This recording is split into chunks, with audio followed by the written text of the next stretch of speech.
बेटा आजकल एक न्यूज बहुत कॉमनली आप सुन रहे होगे, यूट्यूब पे देख रहे होगे, हर जगह चर्चा में है बात की सीबीएसई ने 2 से ढाई महीने पहले सिलेबस अपडेट कर दिया है। क्या ये सच है, क्या झूठ है, वो इस वीडियो में मैं सारा आपसे डिस्कस करूंगा। ए टू जेड सारी चीजें आपको बताऊंगा।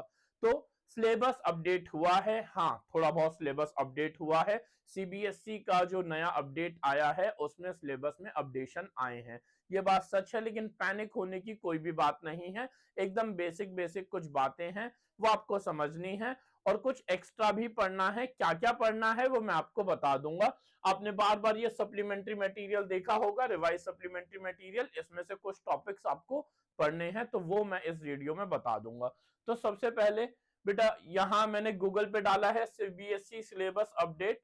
फर्स्ट पे एकेडमिक यूनिट पे जाओगे आप, senior secondary curriculum 11th 12th, इसमें जाओगे आप एकेडमिक इलेक्टिव्स और अपना अपना देख लोगे, लेकिन मैं आपको बायोलॉजी रिलेटेड सारी इंफॉर्मेशन दे दूंगा। चैनल को सब्सक्राइब जरूर कर देना।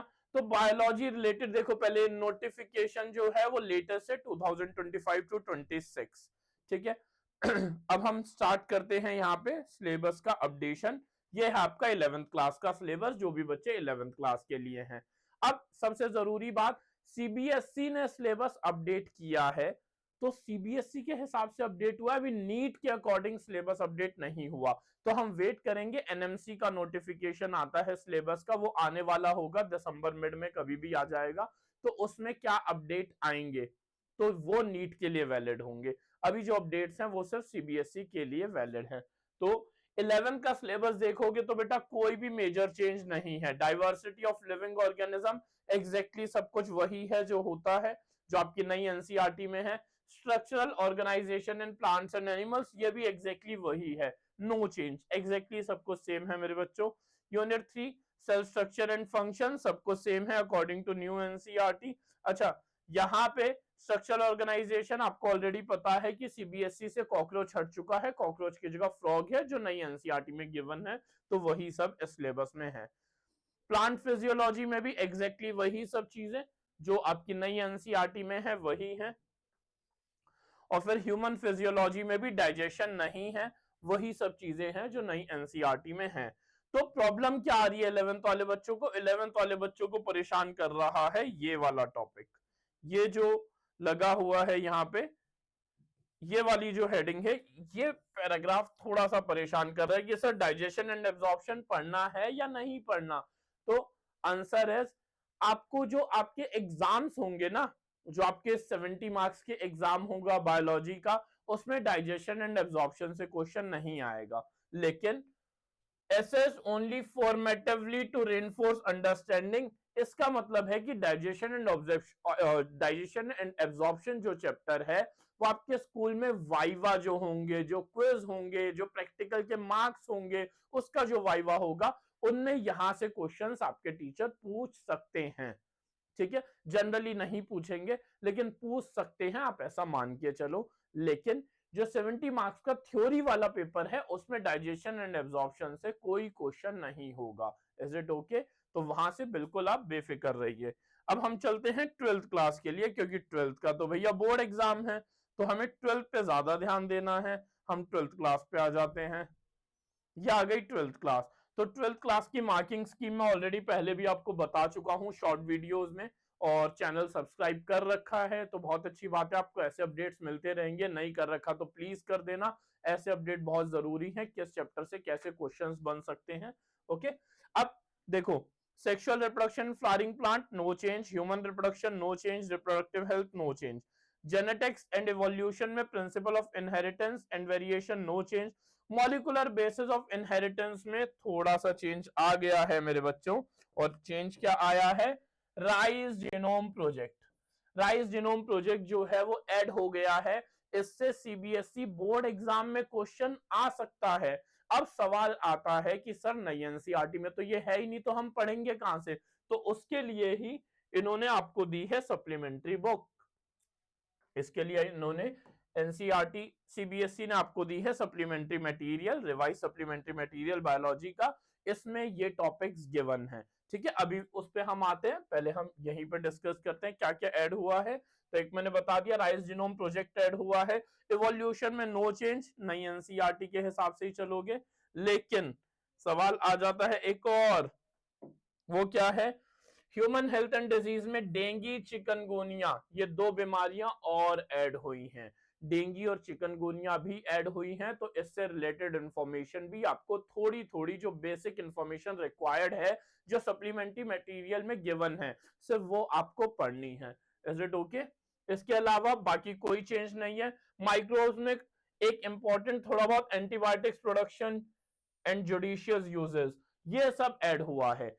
माइक्रोब्स जो चैप्टर है, माइक्रोब्स एंड ह्यूमन वेलफेयर, इसमें एंटीबायोटिक्स की थोड़ी डिटेल ऐड हुई है, वो डिटेल भी आपको पढ़नी है। वो डिटेल से भी जो आपका बोर्ड एग्जाम है 70 मार्क्स का थ्योरी का एग्जाम, उससे क्वेश्चन बन सकता है।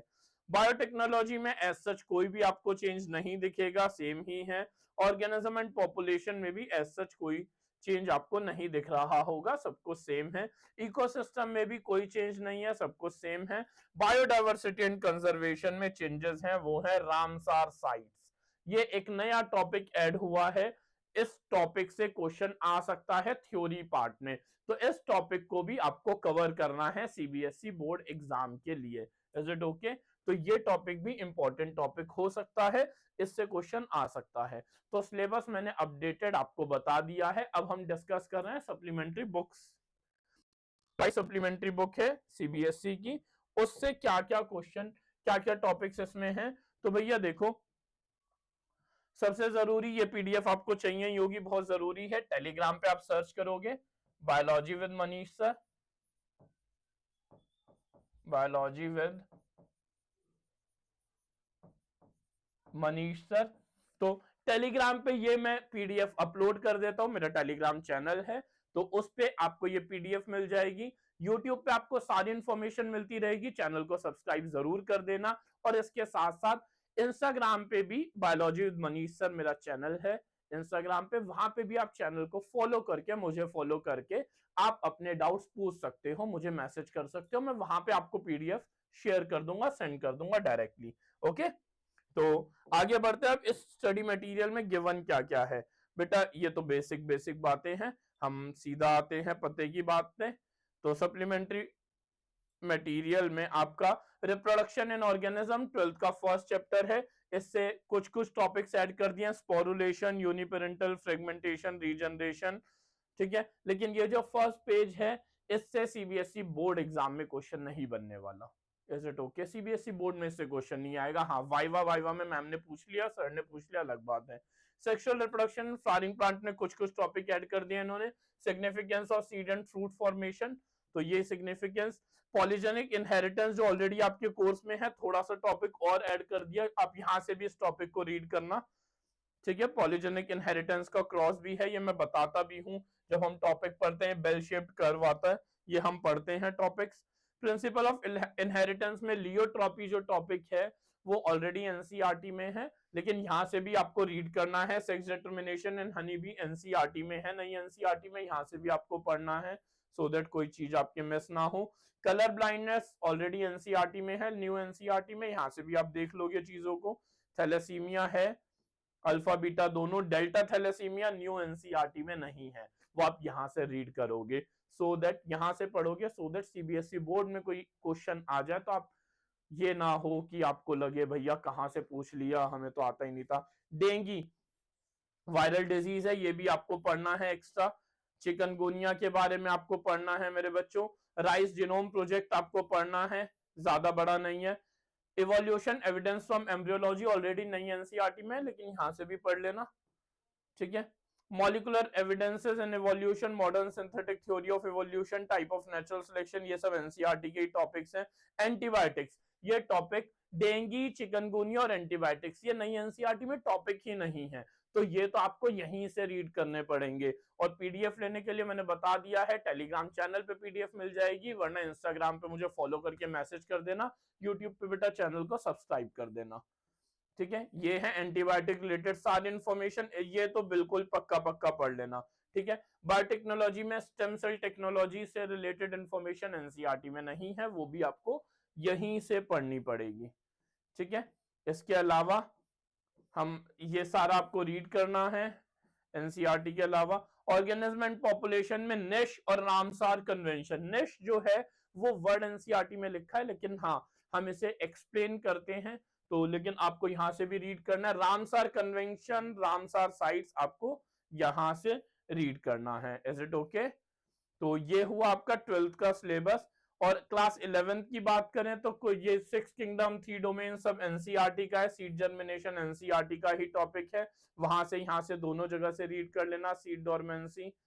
अब human physiology, digestion and absorption जो है वो पुरानी एनसीईआरटी में है, नई एनसीईआरटी में नहीं है।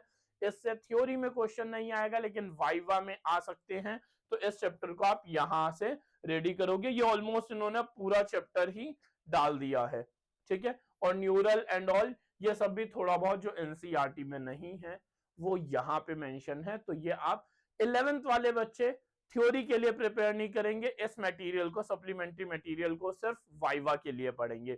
12th वाले बच्चे एनसीईआरटी के अलावा सप्लीमेंट्री मटेरियल भी पढ़ेंगे 100 आउट ऑफ 100 बायोलॉजी में लाने के लिए। Is it okay? तो ये सब हैं आपके सप्लीमेंट्री रिलेटेड और सिलेबस अपडेट रिलेटेड अपडेट्स। क्यों, क्या सिलेबस अपडेट हुआ है सीबीएसई की तरफ से, ठीक है। सारी चीजें मैंने बता दी हैं। आई होप इस वीडियो से आपकी बहुत ज्यादा हेल्प होगी।